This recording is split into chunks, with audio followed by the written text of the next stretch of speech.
Good.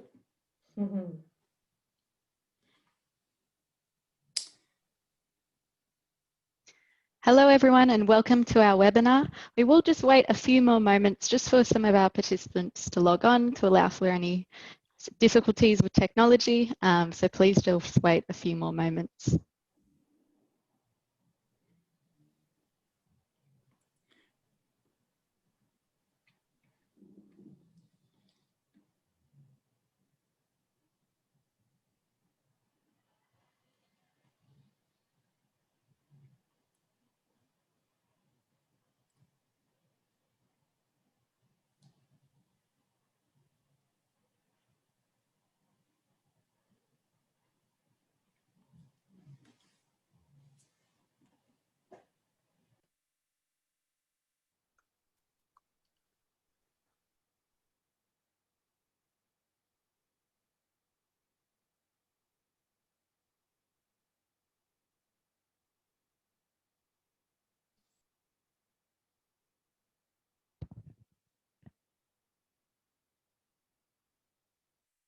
Okay, well, hello everyone. We might just get started then. Welcome to the third instalment of the Season of Creation webinar series, brought to you by Evangelisation Brisbane in the Archdiocese of Brisbane, Australia. The webinar tonight is on Laudato Si and the Queensland Maroonprint with the Queensland Community Alliance. Before we begin, however, I would like to firstly start by acknowledging the traditional custodians and landowners on the lands on which each one of us are meeting today. And for myself, particularly here in Brisbane, I would like to acknowledge the Yagara and Turrbal people. We pay our respects to elders in each of these lands and to the ancestors who are always with us. Now, just to note to everyone that as we move throughout this session, please feel free to type any questions you have in the Zoom Q&A section down below. We will have some time to answer these at the end of each of our guest speakers' presentation. However, those that we do not get time to respond to will be recorded and responded to at a later date. Also, just so you know, this online event is being recorded. A link to the recording will be sent to those registered approximately 1 day following the end of this session. Now, before I hand over to my colleague and friend, Peter Arndt from the Catholic Justice and Peace Commission, I would firstly like to lead us in saying the 2020 Season of Creation prayer. In the name of the Father, Son, and the Holy Spirit. Creator of life, at your word, the earth brought forth plants yielding seed and trees of every kind bearing fruit. The rivers, mountains, minerals, seas, and forests sustained life. The eyes of all looked to you to satisfy the needs of every living thing. And throughout time, the earth has sustained life. Through the planet's cycles of days and seasons, renewal and growth, you open your hand to give creatures our food in the proper time. In your wisdom, you granted a Sabbath, a blessed time to rest in gratitude for all that you have given. A time to liberate ourselves from vicious consumption. A time to allow the land and all creatures to rest from the burden of production. But these days, our living pushes the planet beyond its limits. Our demands for growth and our never-ending cycle of production and consumption are exhausting our world.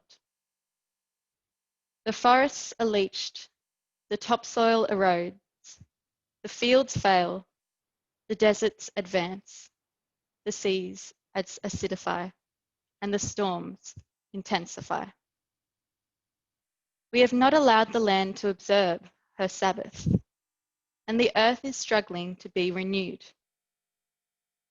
During this season of creation, we ask you to grant us courage to observe a Sabbath for our planet. Strengthen us with the faith to trust in your providence. Inspire us with creativity to share what we have been given. Teach us to be satisfied with enough. And as we proclaim a jubilee for the earth, send your Holy Spirit to renew the face of creation.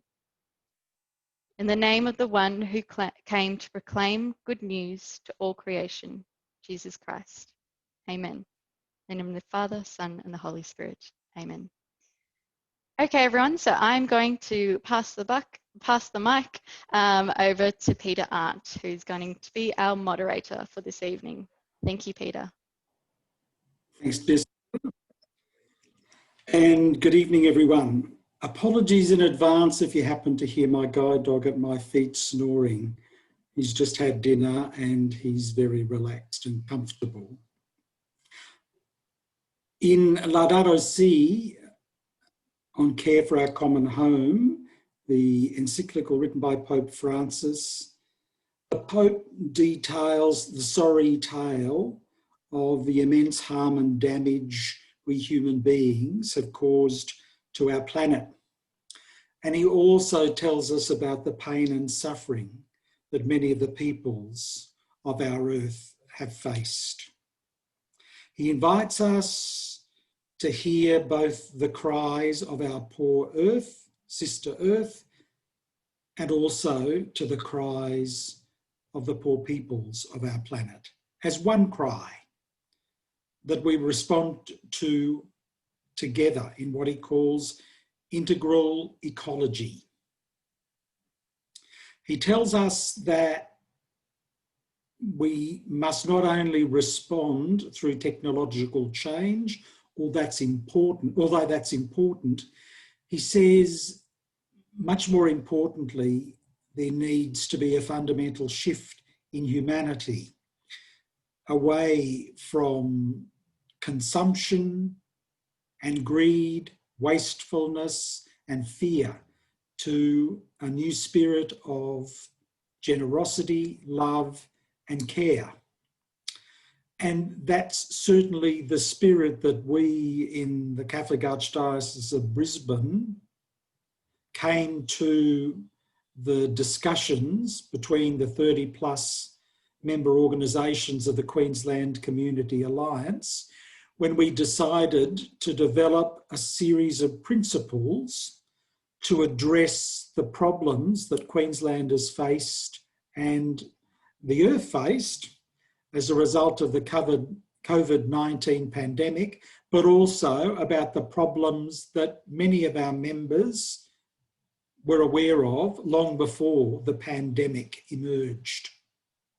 We called this set of principles the Maroonprint for Queensland, a set of principles that we were offering to our political leaders to guide us in reconstructing a Queensland that was better, fairer and more resilient for the people of Queensland and for the planet.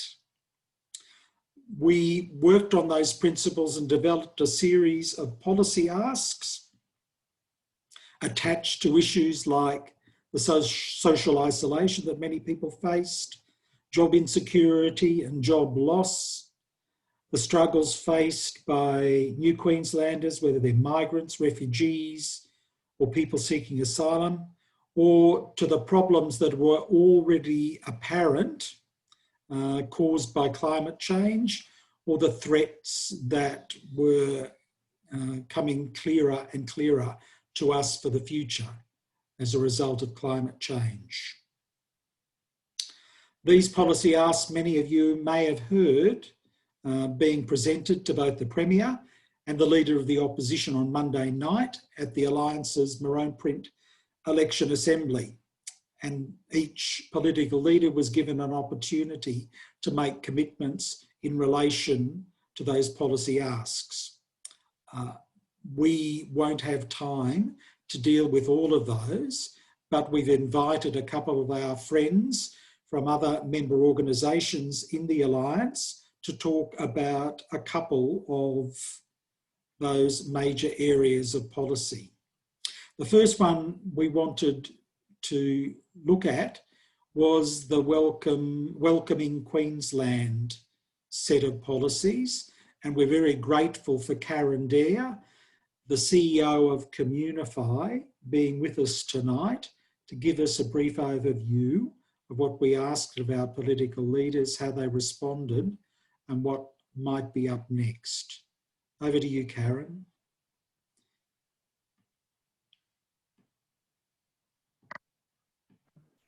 Thank you, Peter.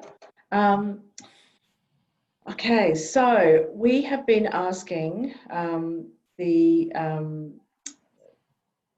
candidates to continue to support the 700 people in our communities whose application for asylum are considered finally determined and who have had all support cut off. We're asking for $4 million over the next few years to cover the cost of emergency relief and housing and just the basic needs, food, clothing, housing, utilities and so on. We're wanting an ongoing commitment from the state government to continue funding the Asylum Seeker and Refugee Assistance Program. We're asking for an increase of $0.5 million to current ASRA program funding that ends on the 31st of May. The significant increase in demand has left us with a shortfall of about 448,000.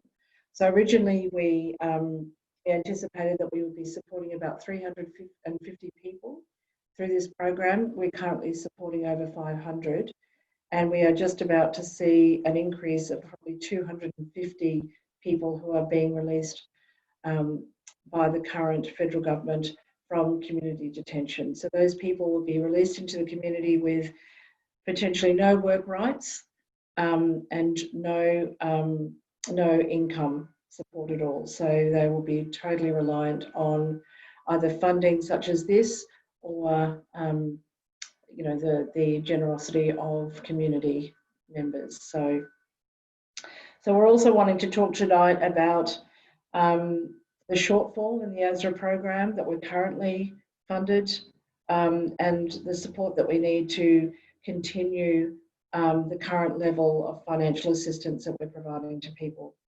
So we're asking for putting a call out to everybody for donations of emergency relief money, any, you know, sort of to cover the cost of clothing and food and medications, phone credit, assistance with rent, and some employment costs. We're interested if anybody has any accommodation that they might be able to offer, whether that's a house, a granny flat, if people are interested in paying the rent for a family or individual for a year.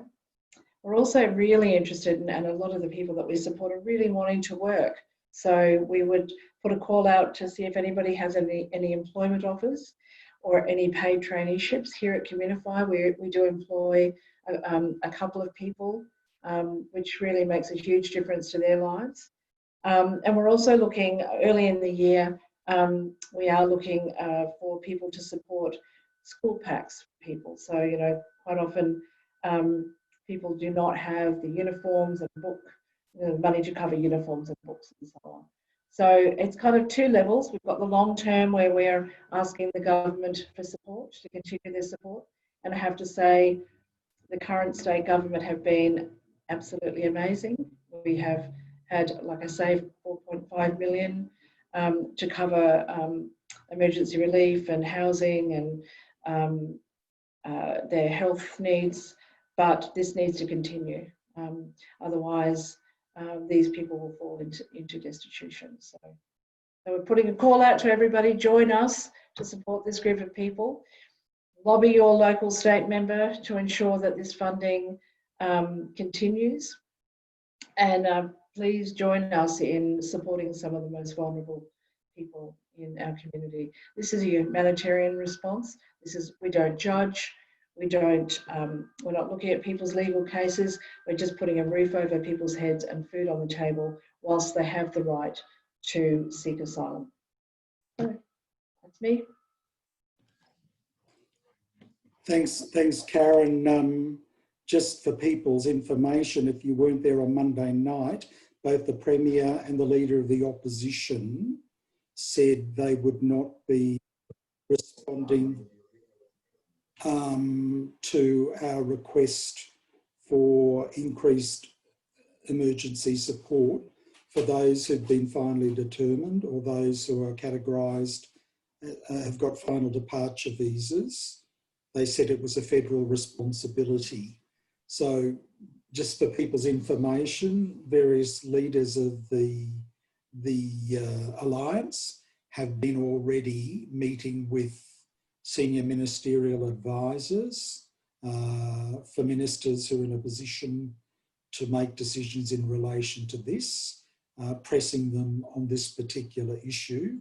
And we're hopeful that down the track at some stage, we're going to get a better response from the state government in the spirit of generosity in which they offered the Asylum Seeker and Refugee Assistance Project, which Karen was referring to. But Karen, there were also some proposals we put forward about education for workers' rights in the culturally and linguistically diverse communities, funding for action on domestic violence in those communities, and also funding to help bridge the digital divide in such communities. And we got not wholehearted or clear agreement from both sides around that, but there's some positive responses which we certainly welcome. I did see Michael had asked, surely there's more than 700 or so people in that category. You're talking about finally determined people rather than all people seeking asylum. That's right. Yeah, so that's why the number's only 700. It's people who've gone through all the phases of determination with the department and have got to the end of that process. They're categorised as finally determined. Were there any other questions?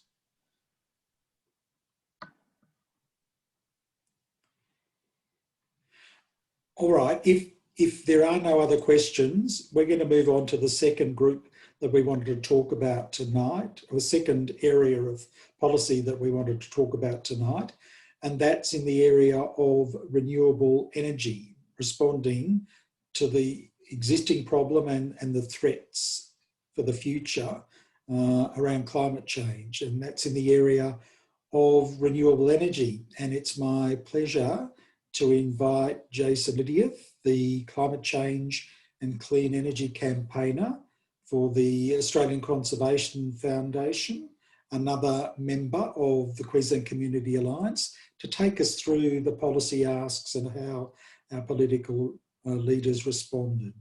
Thanks, Jason.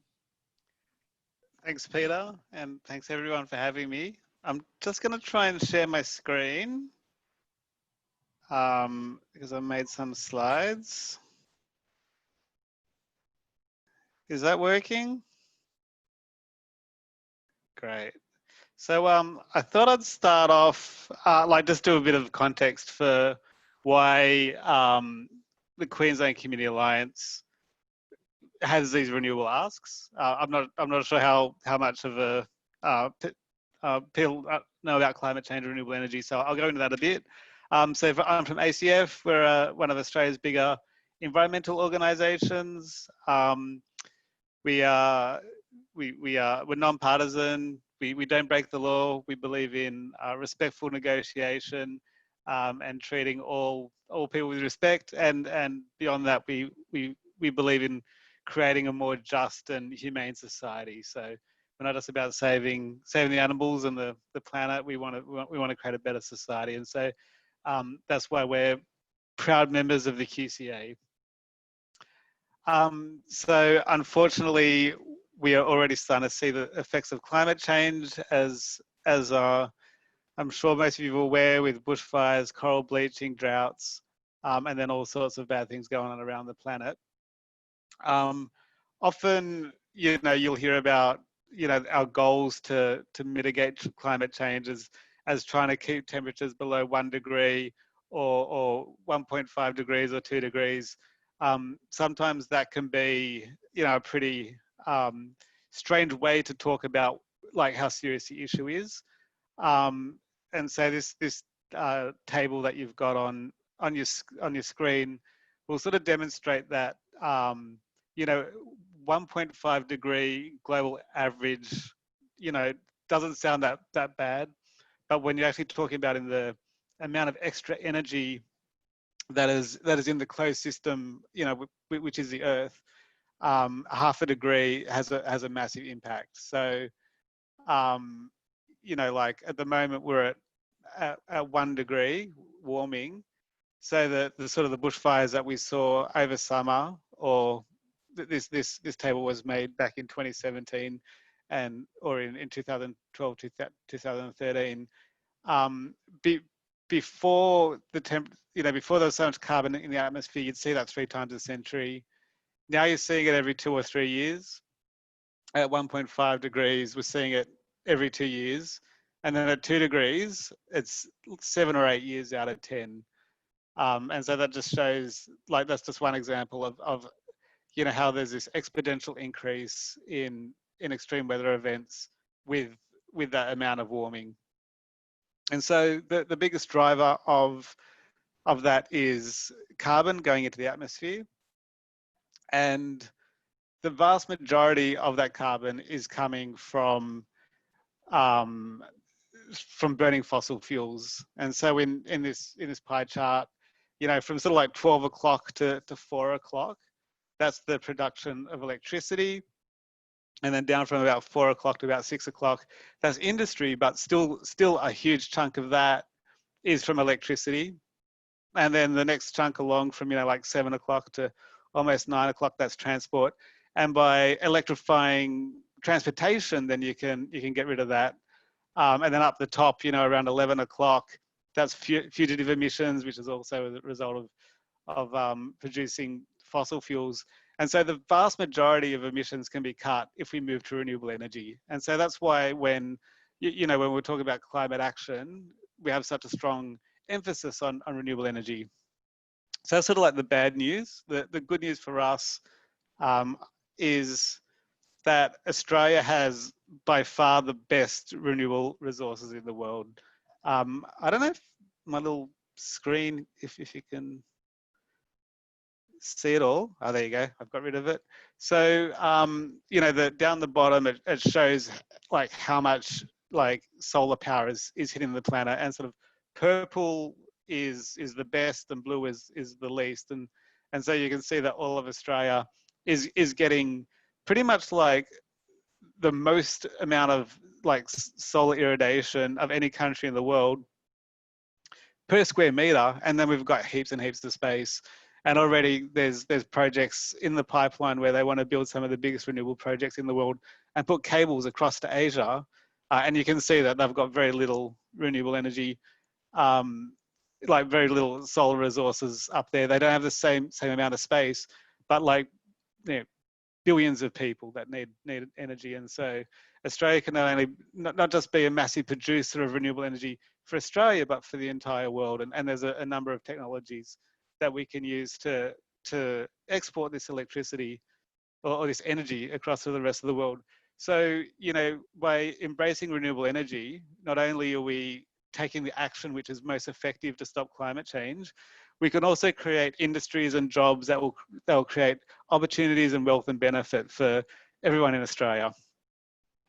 And so the things that we're asking for from the Maroonprint, first of all, is to really get behind building big renewables, and one of them is to get the state-owned corporations to invest in renewable energy. So at the moment we have 3 state-owned energy generators, and one of them, the smallest and the newest, is the only one that's allowed to invest in renewable energy, which is a kind of bizarre situation that we have. The idea was this new generator can get started and start building the renewable energy, the government-owned renewable energy. But the other 2 ones that have got heaps of money and the resources to build a lot aren't allowed. So QCA, one of our policy asks is to get the Queensland government to allow these other generators to invest in renewables, and to mandate that they do. And so on Monday night, the LNP committed to allowing them to invest in renewables, but fell short of saying they would mandate that they need to build stuff. So they'll leave it up to these companies, these government-owned corporations to do it. Labor said, watch this space, and I'm pretty sure with a bit more effort, we'll be able to push Labor into a better position to actually mandate to allow renewable energy to be built by these other corporations. And in addition to that, Labor just announced $500 million for these three corporations to build more renewables. So at the moment, that one's looking pretty good. Our second ask in that space is for what are called renewable energy zones. And basically the idea of a renewable energy zone is it's an area where they put in heaps of renewable energy. They're all networked up with with good transmission cables. And so that region becomes like a really big power station. And the Australian Energy Market Operator, who runs the Australian electricity system, has said that this is the cheapest, most efficient, most reliable way to get renewable energy into the system. And so that's why the QCA are behind this policy. And we've asked for 3 renewable energy zones, one to be in the Downs region, one to be in central Queensland, and one to be in North Queensland. The reason for the first two is because there's 2 places in Queensland where there's a lot of coal power stations that will be closing down over the years, and the more renewable energy that comes in, the more likely they'll close down quicker. And by making those 2 regions renewable energy zones means that we'll be creating industries in those areas to replace those old industries. And the third one up in North Queensland, it's just, they need more development up there, and there's great renewable resources. So Labor have committed $145 million to this policy, and the LNP on Monday night committed to maintaining that funding. It's short of what we're asking for, but it's a great first step, and that's I think a great success for the QCA.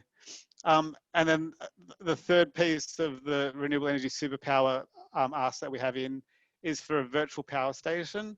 And what that means is like all of people's rooftop solar and all of people's like household batteries are linked up with smart technology, so that all of our households like can work together and move around the electricity a lot better than we currently do. So Queensland's got about 700,000 solar rooftops, which is like the highest amount in the world.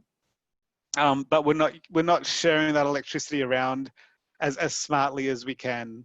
And so that third ask is to develop the technology to be able to share that electricity a lot better. The second part of the renewable energy asks is to support people on lower incomes to get the benefits of renewable energy. So what you have at the moment is a bit of an equity problem, where if you can afford to buy a house and afford to put renewable energy on your roof, put solar on your roof and get a battery, then suddenly you're not paying for power bills. But if you're not that lucky to be able to own a house, or live in a house, or you can't afford solar panels, you still pay high electricity bills. And the people that actually need the renewable on their house the most are the ones that aren't getting it. And so we're asking for a number of measures to support people, and not just solar panels and batteries, but also with energy efficiency. You've probably seen it yourself when you go to buy a fridge, the one with the 5-star energy efficiency rating is the really expensive one, and the one with the 1-star energy efficiency one is the cheap one. So that just locks people that can't afford the good stuff into paying higher power bills. And so we've got a package of asks in there to support people in public housing, or for interest-free loans for solar panels, and for subsidies, and to allow people to make the most of energy efficiency. So they're the renewable policies that the QCA have got, and the reasons why. Thank you.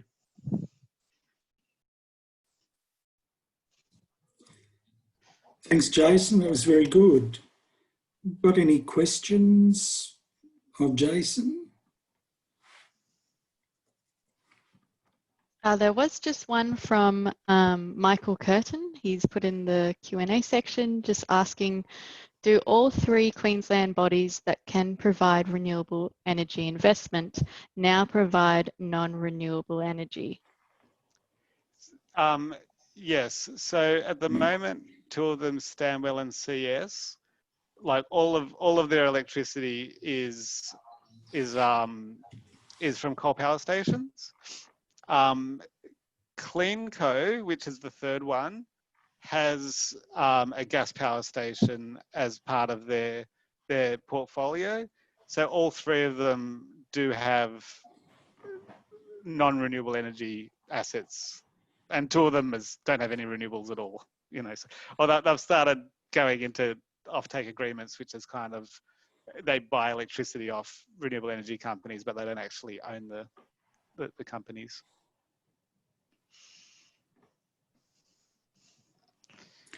Okay. Thanks, Jason. Folks, we really want the focus of our session tonight to be on what can Catholics do to join with other people who are interested in caring for the planet and caring for each other to make things better for Queensland in this election period time and after that. And we've asked one of the community organisers for the Alliance, Elise Ganley, to give us a brief coverage of things that you can do to get involved during the election period and afterwards with the Alliance and with us in the Archdiocese. So welcome, Elise. Hi everyone, it's so great to be here with you all and to be with Karen and Jason, who are so committed to what they do and so articulate in understanding the policy work of how we as Catholics put our values into action in the world, and that's messy and it's intricate and it involves different leverages of state power, different institutions, and being able to figure out how to maneuver between all of them. So I guess I'm here to tell you all about how to get involved, and really Laudato Si is one of those beautiful documents which shares that it's not enough just to care about the earth and the plants and the oceans and the rivers, but actually the earth is interconnected and a reflection of how we treat each other. And relationships are central to that. And we put our values into action in how we care about the earth by respecting each other and getting active on how we live community and act in community. And so I just think it's the most beautiful document. And I guess, as a Catholic, work at Queensland Community Alliance because it's a space to be able to imagine how we, build the kingdom of God in a way that's collaborative and a way that is bringing in and recognizing all of the beautiful people and the diversity of people that are in our community, and providing a vehicle for Catholic social teaching and a vehicle for our values to be active in the world. And for me, when I think about how we build the kingdom and how we care for the earth and how we care for community, a really important way about how we do that is to be active in the public square and to be involved. We don't teach that our, churches are silos. We teach that a church within a parish needs to care for everybody that's within that. And so I think what's really exciting about the Alliance is how it provides space to get to know our community, be a part of our community, and build power for the most vulnerable people in our community. And so therefore, the ways that we treat people seeking asylum, those who are most vulnerable and most denigrated and most kind of scapegoated, I think, in Queensland, is actually a reflection of our community. And that reflection of our community is also therefore manifested in when we trash the environment. So, it's interconnected at the Queensland Community Alliance, and we, through our organisations, provide the space to act on all of those things because they're interconnected. So really, we want people to be active and to get involved through their church. And we don't want just, you know, one person from the social justice group, but we want, you know, Catholic churches, you know, to commit through the priests and the pastoral councils to be able to bring their whole church along with them, and to be able to bring our whole community into living that out. And the Queensland Community Alliance is really committed to being able to work with all kinds of communities, including Catholic churches, in how to do that. So I'm going to just do a quick run through about how you can get involved and lead up to the state election. For the reasons that Karen and Jason just outlined, this state election is really important to those issues, and I think it's a really great opportunity to get involved in the community. So I'm going to just play a quick video which just shows a few local examples of how churches have been involved in the Alliance and the types of things we've been able to achieve. And then I'm just going to run through the commitment card, which can provide you with the opportunity to get involved. So hopefully this works.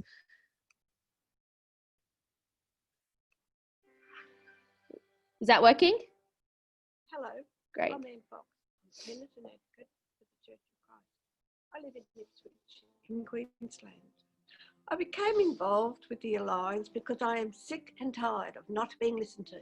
In Ipswich, we, the Queensland Community Alliance, decided to work on access to mental health after hearing stories from people who were dropping through the cracks. We approached the hospitals and the doctors, and they agreed to work with us. We were granted $270,000 for a collective impact project.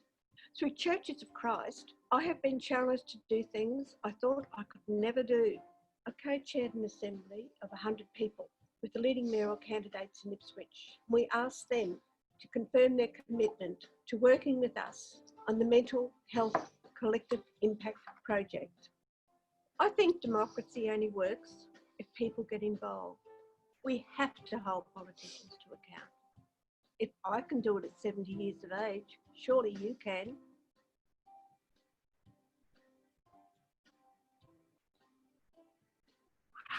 My name is Michelle Bayard and I'm a delegate for my union Together.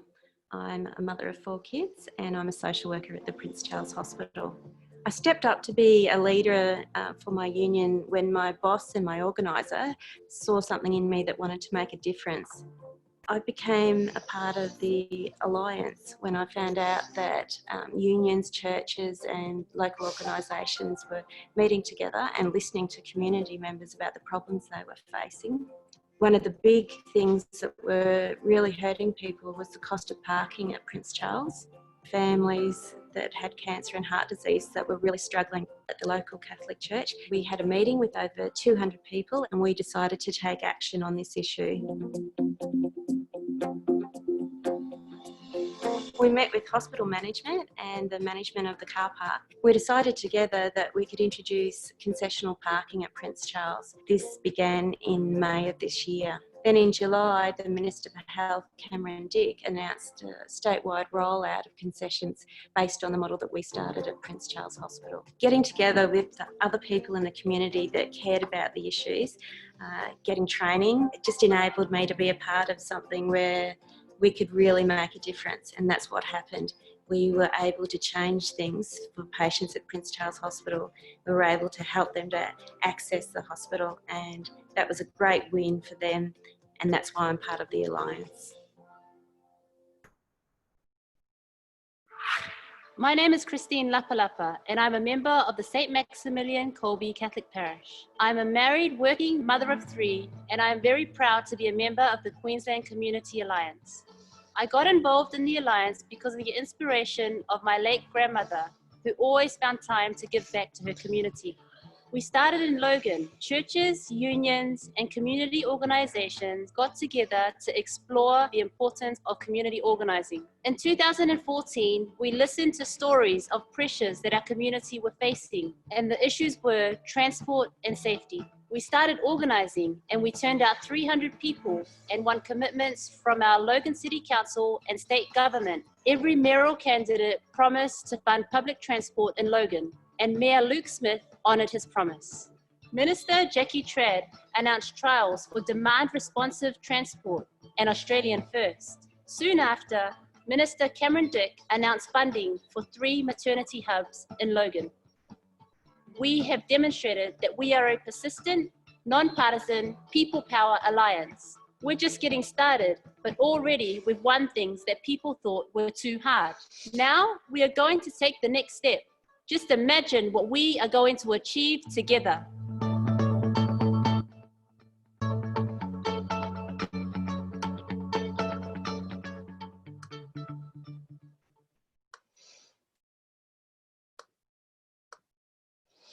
Great. So that was Christine Lapalapa at the end there, who goes to St. Maximilian Colby's Catholic Church.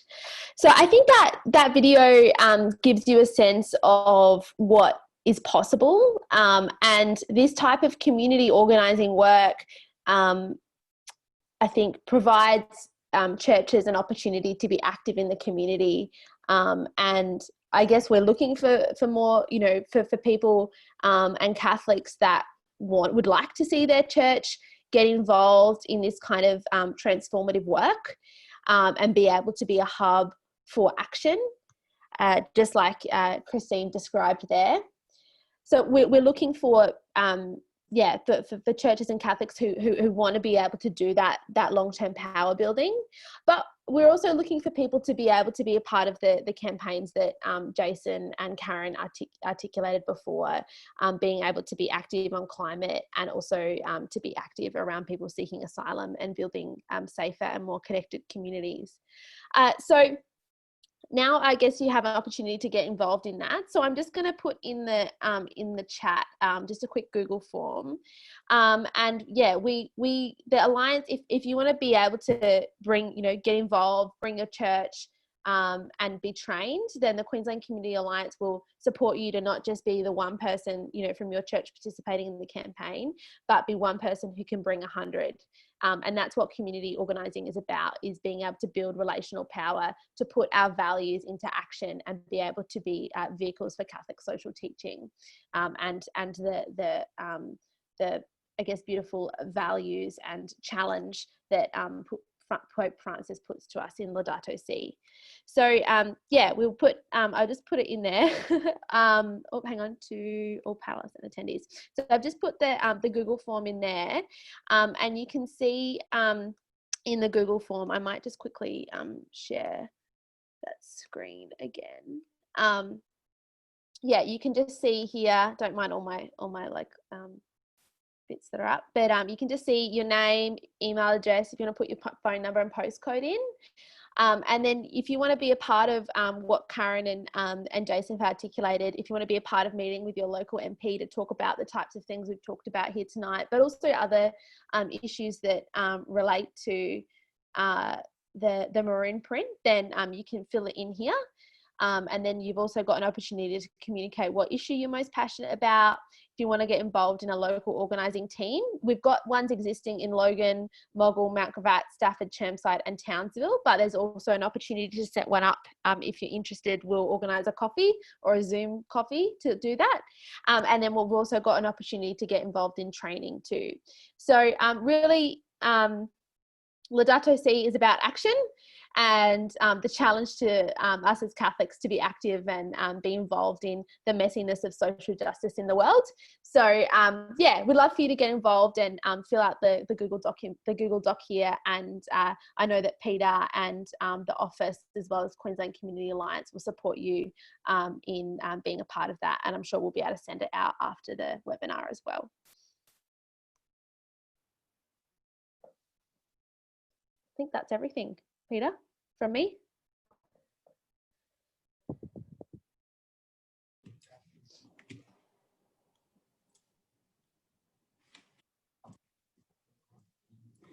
So any questions for Elise? All sounds pretty clear to me, Elise. And certainly, as Elise said, we are really keen to work with the Alliance to help our parishes to get active in responding to these concerns, along with other people in civil society in Queensland. Pope Francis encourages us to get out of the four walls of our parish meeting rooms and churches onto the streets and be active in caring for our neighbours.